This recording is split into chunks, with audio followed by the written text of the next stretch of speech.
Soalnya masih sekarang kan, minded.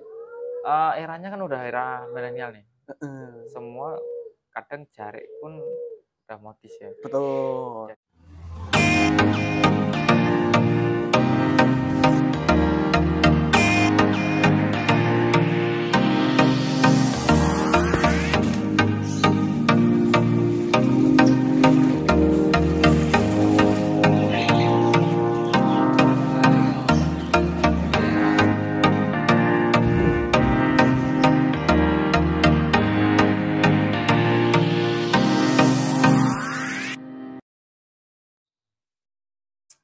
Halo, selamat pagi, Swinginja, Suruh Sumbung Batik. Nah, hari ini kita melanjutkan part kemarin yang kita sudah upload. Nah, ini kita mau bicarakan tentang jenis-jenis kain, teman-teman. Jenis-jenis kain, kain apa yang cocok untuk kita bikin produksi. Nah, kebetulan ini sama saya masih ada narasumbernya ya. Loh, teman-teman. Nah, tuh.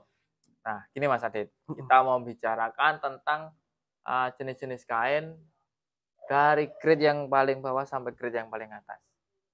Nah, itu di situ sebenarnya yang biasa dicari sama banyak orang sih. Mhm, Kita penggambarannya luas dulu sih. bener. Nah, itu kain yang biasanya untuk kita awali dulu yang sudah ya. Ini buat taplak meja itu sebenarnya apa tuh Mas? Oh, baik baik. Kalau pengalaman saya pribadi, tapak meja itu biasa kan Mhm. ada 2 macam yang dipakai. Kalau Ya. untuk yang emang agak mohon maaf ya teman-teman, memang agak kasaran, Mhm. rata-rata pakainya biar mereka mori biru jempol. Pemaris bersimbol. Nah, Betul. oke. Mori biru jempol itu menggunakan benang 30S, tapi dia juga sudah sunforized. Sudah sunfuris. Heeh, jadi satu untuk masalah warna dan susut bisa dipertanggungjawabkan. Mhm. Lalu di atasnya lagi Ada bisa pakai Prima, seperti Prima, yang Mas Bayu cerita tadi, Prima lampion. lampion, Nah, bisa digunakan itu Mas? bisa digunakan. Oke. Soalnya kalau saya gini tuh, Mhm, kalau saya tuh kain yang mohon maaf ya Mas, mhm, untuk yang jempol itu memang saya nggak gunakan. mhm, Karena mungkin customer saya belum cocok dengan kain tersebut.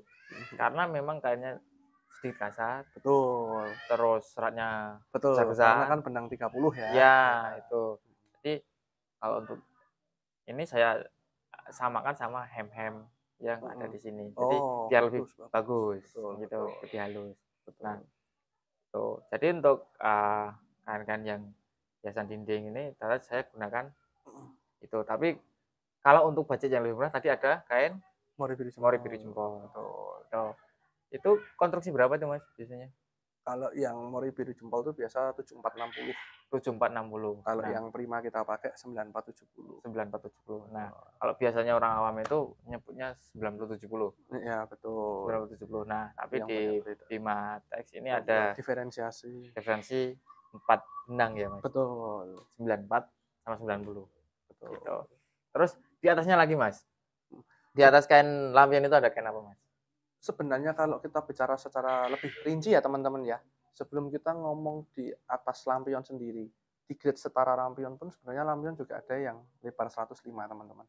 Ya. Jadi nanti di suatu waktu kalau teman-teman mau buat seperti jarik atau selendang, itu Mhm. bisa dipakai.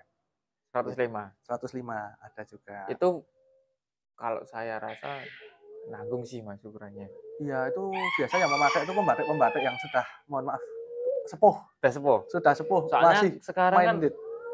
eranya kan udah era milenial nih. Heeh, Semua kadang jarik pun udah modis ya. betul. Jadi kan yang lebar 115 ke 110 lah, Heeh 110 ke bawah itu heeh, kadang jarang sekali. jarang. Ah, betul sekali, Nah, ada betul. juga kain yang 120 lebarnya itu kan apa, Mas? Ada Juantiu, kalau orang Jogja familiarnya Berkolin nyebutnya, Oh, Berkolin. yang seret hitam. Ya, kalau Heeh. saya Berkolin saya tahu, teman. Berkolin tuh saya tahu. Kalau Juantiu itu bahasa baru deh, Ya itu untuk penyebutan ya, penyebutan aja, beda daerah beda beda penyebutan. penyebutan. Betul, Nah, itu lebar 120. 120. Nah, itu biasanya cocok digunakan dengan kain sarung ya, Betul. sarung. Tapi kalau pengen lebih jumbo lagi, kita Mhm. bisa pakai bobin spesial yang lebarnya 125. Ada lagi Ada. 125 lebarnya, Heeh. teman-teman.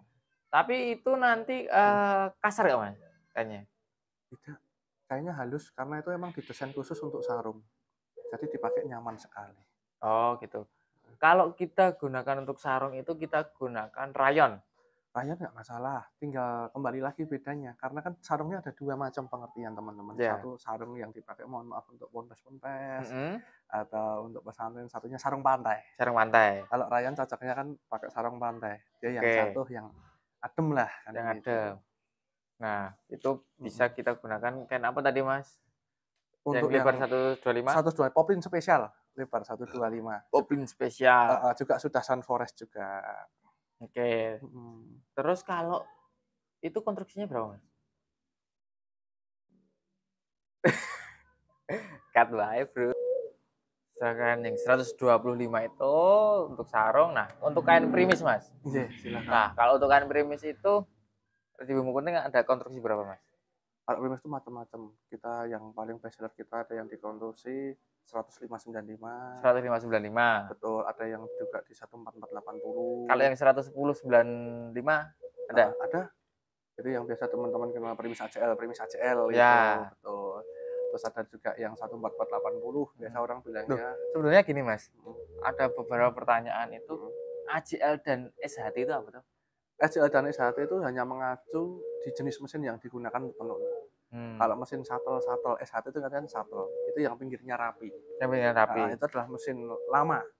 Dalam artian mesin baru-baru sekarang tuh arahannya condongnya ke air jet loom. Jadi memang jadi tenunnya sudah kayak gini ya? Betul, dia pinggirnya berbulu-berbulu seperti ini. Dia sudah nggak pakai teropong untuk menenungnya ibaratnya. Jadi langsung air, udara. Jadi dijamin di tengahnya sini tidak ada benang putus satupun. Kalau kita mesin yang lama satu kadang di tengah itu masih ada ngelaret-ngelaret atau ngeranjel, namanya kalau jarum sudah panas. Apon aus kan membuat kapas kan biasanya benang lah. Benangnya putus. Di tengah sini ada yang putus terus jendel gitu loh. Garis lurus gini. Tapi kalau ini bisa dilihat. Ini aman. Itu oke. Setelah primis mungkin di atasnya apa, Mas? Di atas primis ada juga nanti katun Paris, ada juga katun satin. Cuma mungkin di sini yang pengen saya jelasin ke teman-teman tuh perbedaan prima sama primis dulu nih. Oke. Ini biasanya nih banyak sekali dari teman-teman tuh. Biasanya sering si ordernya, saya mintanya primissima, bukan primis. Nah, ini kita harus bisa merubah mindset dalam artian kita berikan penjelasan secara teoritis. Sebenarnya beda prima sama primis itu ada di benang yang dipakai. Kalau prima kita pakai benang 40S, kalau primis pakai benang 50S. Nah, yang perlu diluruskan itu sebenarnya bukan itunya, Mas. Kalau itu mungkin ada perbedaan sih. Betul. Dilihat bisa. Betul. Tapi kadang penyebutan, ini primis sama primissima, itu kadang orang disamakan. Padahal itu kan beda arti. Beda arti. Jadi seperti ini teman-teman. Primis itu jenis kain. Itu semua pabrik bisa bikin. Salah satunya yang kita pakai adalah primis buatan dari PT Primateco Indonesia.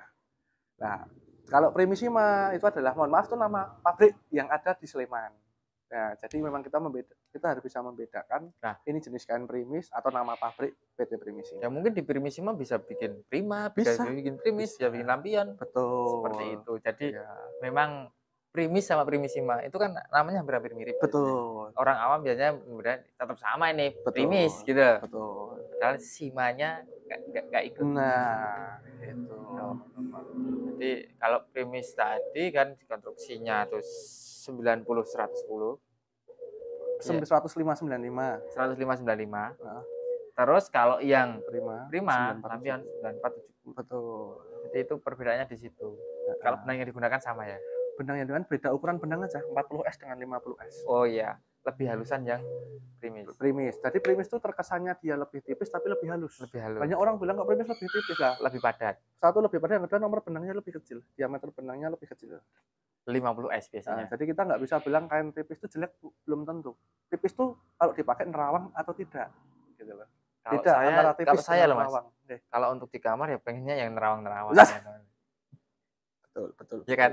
Betul. Cocok. Kalau yang nerawang-nerawang itu kesannya nggak enak. Betul. Tapi kalau untuk kerja dinas gitu. Tapi kalau untuk batik beda nih. Ini beda ini.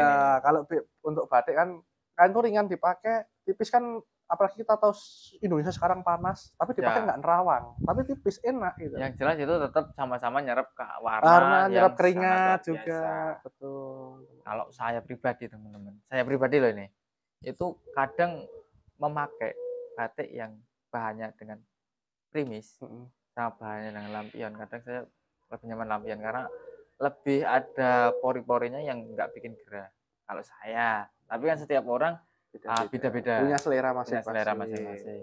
Oh, saya juga nggak fanatik seperti itu. Kalau ada pesanan primis ya saya bikinkan primis, kalau pesanan lampion saya bikinkan lampion. Seperti itu. Jadi kalau dulu ada kain yang ini tebel, itu saya pernah belaco ya. Belacu. Belaco ada ya. Ada, itu kan masih mentah, belum di finish. Itu sebenarnya kalau di finishing itu jadinya seperti apa sih, Mas? Ya seperti kain-kain pada umumnya ini. Ini kan semua berawal dari belacu semua. Berawal dari belaco semua ya? Iya. Jadi Grey atau belacu. grey itu kainnya adalah kain belaco ya? Iya, kain mentah itu. Kain mentah. Mm-mm. Jadi kalau kain yang belum di finishing itu masih namanya belacau atau grey. Iya, betul. Kalau sudah di finishing itu sudah Kain mori kain seperti mori ini. seperti Nah, ini. tinggal nanti proses finishing apa yang ingin dikehendaki. Finishnya Di bisa. bleaching mesres atau bleaching mesres sunforest. Oh, Nah, seperti itu. Itu saya nggak paham tentang itu. Yang jelas kalau saya itu kainnya digunakan enak. Yang jelas itu bisa warna masuk, motif masuk, nggak ada komplain sama pelanggan, dan mereka menerima dengan bahagia. Itu cukup sih menurut saya. Jadi yang jelas kalau teman-teman mau trial lah satu-satu dulu. Saya juga nggak berani memastikan yang bagus yang mana kalau kalian belum mencoba. Kalau kalian udah mencoba, kalian cocok yang mana, gunakanlah itu.